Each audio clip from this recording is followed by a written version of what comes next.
Good afternoon. My name is Benjamin Colvin. I'm with the Department of Mechanical Engineering at the South Dakota School of Mines and Technology. I'm a graduate student. Today I'll be presenting on machine learning for development of fault identification and risk management for autonomous underwater vehicles. My advisor is Dr. Hadi Fekmandi, and consultant for the project is Alireza Avespor. So here's just a general outline of what I'll be talking about today. I'll start with the introduction and then move on to background information, and then a description of the project, as well as the AUV model, preliminary results, the scope of work and future work, and then we'll wrap it up with any questions that you have. Dr. Fekmandi will answer those. AUV stands for Autonomous Underwater Vehicle. Some important notes: characteristics: they operate independently without any human input or control. They're untethered. They generate its own control commands as well as power through a battery. There's no connection to the surface. The image you can see on the right is an image of Boeing's Echo Voyager, a long-range AUV that is 51 feet long. It has a range of 6,500 nautical miles, so it is very, very far. It's used a lot for like seafloor mapping and mapping of the seafloor. There are two types of AUVs. There's flight and hovering. The Boeing's Echo Voyager seen on the previous slide is an example of a flight type AUV. They're built to move quickly through the water with little energy consumption. As you can see from that image in the previous slide, it's very aerodynamic. Currently, the main application for these is seafloor mapping. The hovering type, however, moves at much slower speeds. They can hover similar to how a bee hovers. This allows for precise motion control. And they are typically used for the inspection of ship hulls and offshore structures such as oil rigs. They're also used for the disarmament of mines and other unexploded ordnances. The image shown is the Bluefin HAUV, hovering AUV or ROV. It has the ability to switch between autonomous and remote operated. This is really nice during an inspection because if you want to take a look at something closer, you can use this feature to control the robot to go to that specific location.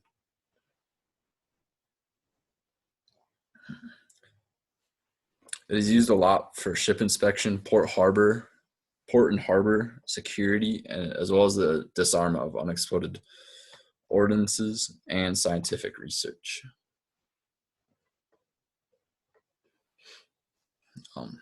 Some key requirements of the AUV: it needs to retain precision while it's operating, even when issues arise. Even when a sensor or actuator has a fault in it,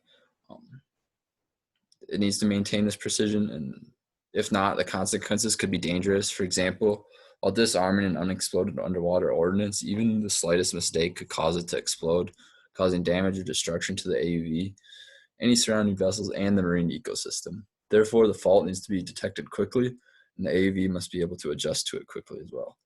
A common assumption in autonomous applications is that sensors and actuators are perfect. However, in reality, that's not the case. The image you can see on the right, that's just an image of a map of a topography map of the seafloor. As you can see, it's not perfectly flat like some people might expect. There's ridges and mountains. It's almost like a whole nother world underwater. So the AUV needs to be able to navigate this and avoid any obstacles that it comes across, while also dealing with any sensor or actuator faults. Fault detection. There are generally two places that faults occur. The first is in the actuator. This includes things like motors or rudders. A fault here is it's a partial or total failure of the actuator's response to a control signal. On the other hand, sensor faults, the second type, occur in sensors such as sonar and accelerometers. And these type of faults, information may not be measured, transmitted, or received correctly. A really big recent example of a sensor fault that caused a lot of major issues occurred in the Boeing 737 aircraft, if you remember that. There was a single angle of attack sensor used to automatically judge where the plane was stalled. And if it was detected that it was stalling, it automatically sent the aircraft into a nosedive. However, the sensor was not 100% accurate all the time, as it's commonly assumed in autonomous applications. So despite the aircraft not in a stall condition, a faulty sensor would send the aircraft into a nosedive. This resulted in the deaths of several hundred passengers in 2018 and early 2019, and cost Boeing millions and possibly billions in dollars in damages. In addition to testing, the fault detection strategy implemented onto these 737s could have prevented this huge engineering failure. So generally, a successful fault detection strategy will have three components. It will have a residual generator module. This takes commands from the controller and the observer and compares the values and then returns a signal called the residual. This residual is related to the fault and will be 0 when there is no fault detected. When there is a fault detected, it'll be a number greater than 0, which brings us to the second stage or second component, the residual evaluation module. This module analyzes the residual to determine if considerably different than 0. If it's considerably different than 0, that means that there's a fault detected, and then proceeds on to the decision-making logic, which determines which component the fault occurred in, such as like which actuator failed or which sensor is having issues. So the proposed fault detection strategy that was decided upon was adaptive neural network plus extended Kalman filter. It uses an adaptive neural network plus an extended Kalman filter to detect and tolerate faults as well. The learning weights of the neural network are updated online through the extended Kalman filter. This makes it a lot faster and more accurate than other strategies. The proposed strategy includes a controller where commands are processed, an actuator where faults occur, the nonlinear AUV dynamics, a sensor where faults can also occur, and then the fault detection strategy on top there in the blue box.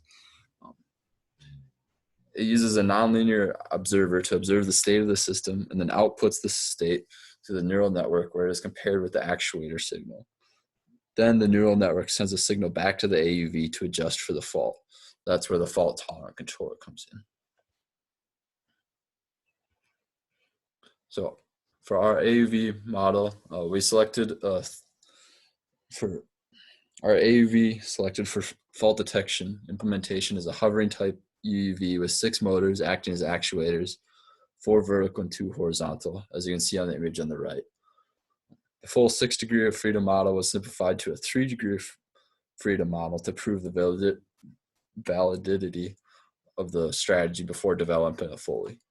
The X direction or the surge direction, the Z or the heave direction, and the psi or yaw orientation degree of freedoms are controlled. The system is nonlinear with the quadratic drag term. However, for the 3 degree of freedom model, the ocean currents and Coriolis effects were neglected just for simplicity, as it is just to prove the validity at this point. The mathematical model for the system seen below there includes the M for mass matrix, D for drag matrix, G for buoyancy, and tau for force. The image on the right is a general representation of the model. It's pretty simple. You got 6 motors, 4 vertical and 2 horizontal. Some assumptions that were made in order to model this. Ocean currents and Coriolis effects were neglected for simplicity. Again, that was just to kind of streamline the process to prove the fault detection. The neural network and extended Kalman filter are valid for UUVs. We also assume that the AUV travels at relatively low speeds. By assuming this, we can neglect lift force generated by the speed. And because it is a hovering model, hovering UUV is not going to move at very fast speeds. Additionally, we assume that the AUV is symmetric in all planes. This allows us to decouple the model and make the equations workable. We also assume that the center of gravity and the center of buoyancy are at the same spot. This is a common design in AUVs, and it also creates an aligning moment that ensures the stability of the system, which we talk about. The next assumption, where roll and pitch movements are neglected due to the aligning moment. Because the aligning moment allows or makes the system horizontally stable, we can neglect those. It's not going to rotate about the roll and pitch axes. So for our PID controller, we decided to go with the PID controller for the 3 degree of freedom model, mainly because it's simple to use and very easy to understand. There's our control law there. As you can see, the PID control law generates the required thrust for a reference signal. There are the terms there. The tau is the force required. Dx is the linear drag coefficient. Dx, absolute value x, is the quadratic drag coefficient. As you can see, that's where the non-linearity comes from, is its velocity times absolute velocity. And then G is the buoyancy. M is the mass of the AUV. Kp, Kd, and Ki are the PID terms. And then X is the position, and then R is the reference signal. And then E is the error between those two. So then onto our Simulink model. The commands are generated on the left in the yellow block, then go to the PID controller with feedback, which with feedback determines the forces and torques required for the command. Then the motor controller maps these forces to the motor to generate the required angular velocity of each motor to get the desired thrust in each degree of freedom. Then the thrust input into the dynamic model of the AV causes it to change position and velocity. So here are the results of the control. On the left, you can see there's the position. X and Z are in meters and size and radians. And then on the right, there's the velocities. So U and W, which are the X velocity and Z velocities, are both in meters per second, while R, or the psi angular velocity, is in radians per second. As you can see, the velocities are stable with a step input. This causes the UV to constantly be changing positions linearly. As you can see, with a constant velocity, it's going to increase linear, or it's going to change positions linearly.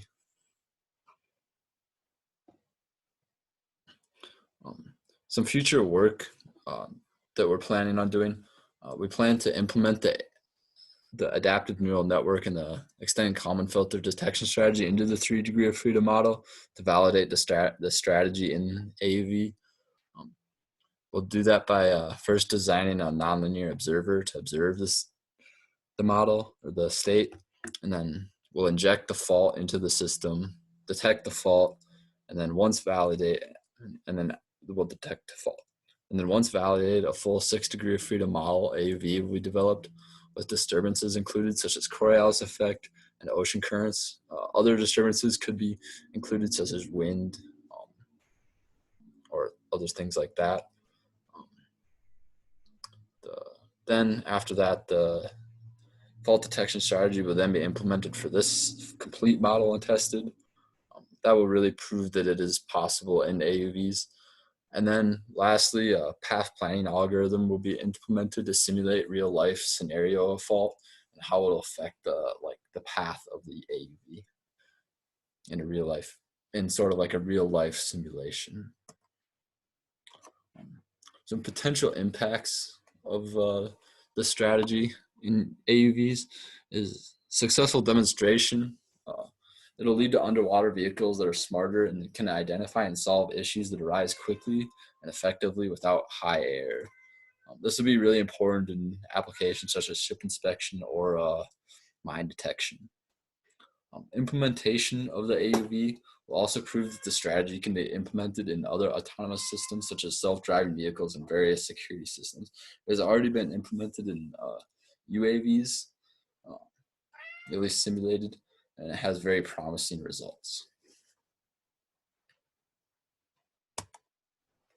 And then here are the references. And any questions can be directed to Dr. Fikmandi. Thank you.